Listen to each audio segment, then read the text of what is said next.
దుర్గాస్వరూపం నవదుర్గాస్వరూపంగా భాషించింది. ఒక్క దుర్గయే 9 రూపాలని ధరించింది. ఆ 9 రూపాలని ధరించడం దేని కొరకు అంటే కేవలముగా ఏదో ఒక రూపం 9గా భాషించాలనేటటువంటి సిద్ధాంతం చేత కాదు. అమ్మవారు ఒక్కొక్క రూపాన్ని స్వీకరించింది అంటే దాని వెనక ఒక తాత్పర్యం ఉంటుంది. దాని వెనక లోకానికి ఎన్నో విశేషాల్ని ఆవిడ ప్రబోధం చేస్తుంది. అలాగే ఆవిడ అనుగ్రహ శక్తిని విశదీకరింపచేస్తుంది. ఈ క్రమంలో ఆవిడ పొందినటువంటి ఆ 9 రూపాలు లోకంలో విశేషమైనటువంటి ప్రసిద్ధి వహించాయి.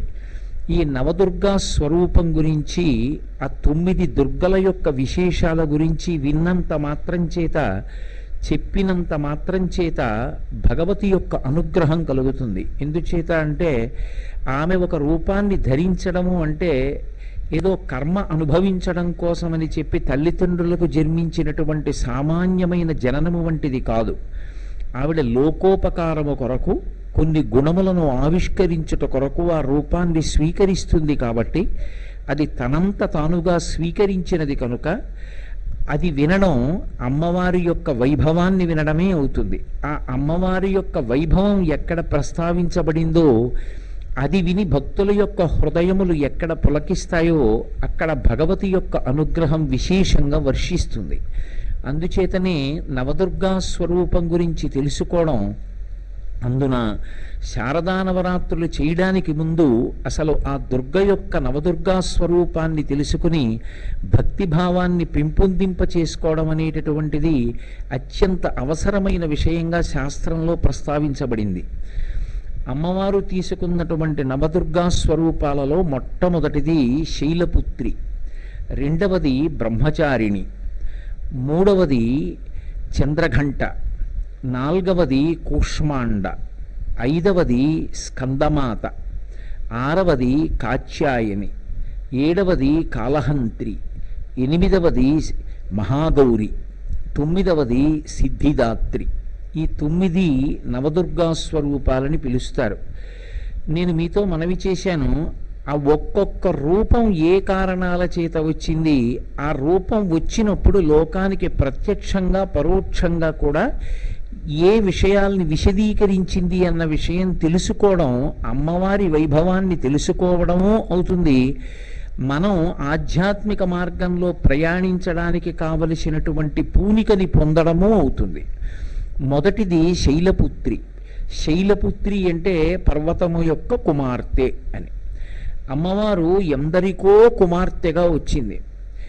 ఆమె ఎంతమందికైనా కుమార్తెగా వస్తుంది. అసలు నేను ఒక పరమసత్యాన్ని ఆవిష్కరించాలి అంటే ఏ ఇంట్లో ఎవరికి ఆడపిల్ల ఉన్నా అది సాక్షాత్ పరదేవత యొక్క స్వరూపమే.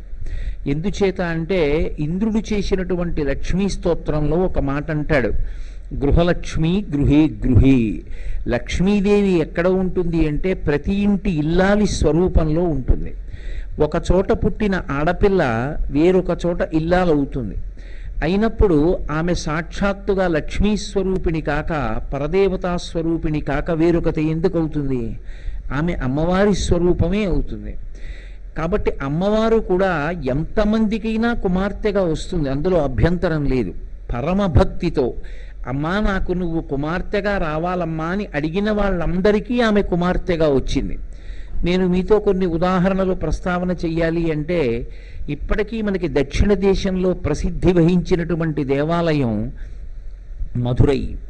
అక్కడ మలయధ్వజుడనేటటువంటి రాజు అమ్మవారిని అడిగాడు, నాకు కుమార్తెగా రమ్మని. మీనాక్షి అన్న పేరుతో వచ్చింది. అలాగే ఒకనాడు కాత్యాయన మహర్షి అడిగాడు, కాత్యాయని అన్న పేరుతో వచ్చింది ఆయన యొక్క కీర్తిని నిలబెట్టడానికి. దక్షుడు అడిగాడు, దాక్షాయణి అన్న పేరుతో వచ్చింది. భృగు అడిగాడు, భార్గవి అన్న పేరుతో వచ్చింది. జనకుడికి జానకి అన్న పేరుతో వచ్చింది. వృషభానుడికి రాధా అన్న పేరుతో వచ్చింది. హిమవంతుడికి హైమవతి అన్న పేరుతో వచ్చింది. అమ్మవారు ఎప్పుడెప్పుడు ఎవరెవరు పరమభక్తితో తమ కడుపున కుమార్తెగా ఆమె జన్మించాలని కోరుకున్నప్పటికీ అవతార స్వీకారం చేసి అలా కోరుకున్న భక్తుల్ని అనుగ్రహించడానికి కుమార్తెగా వస్తుంటుంది. అది లెక్కలేని కారుణ్యమునకు, లెక్క పెట్టలేని కారుణ్యమునకు ప్రతీక. అందుకే లలితా సహస్రనామ స్తోత్రంలో ఆవిడ గురించి చెప్తూ ఒక నామం చెప్తారు, అవ్యాజ కరుణామూర్తి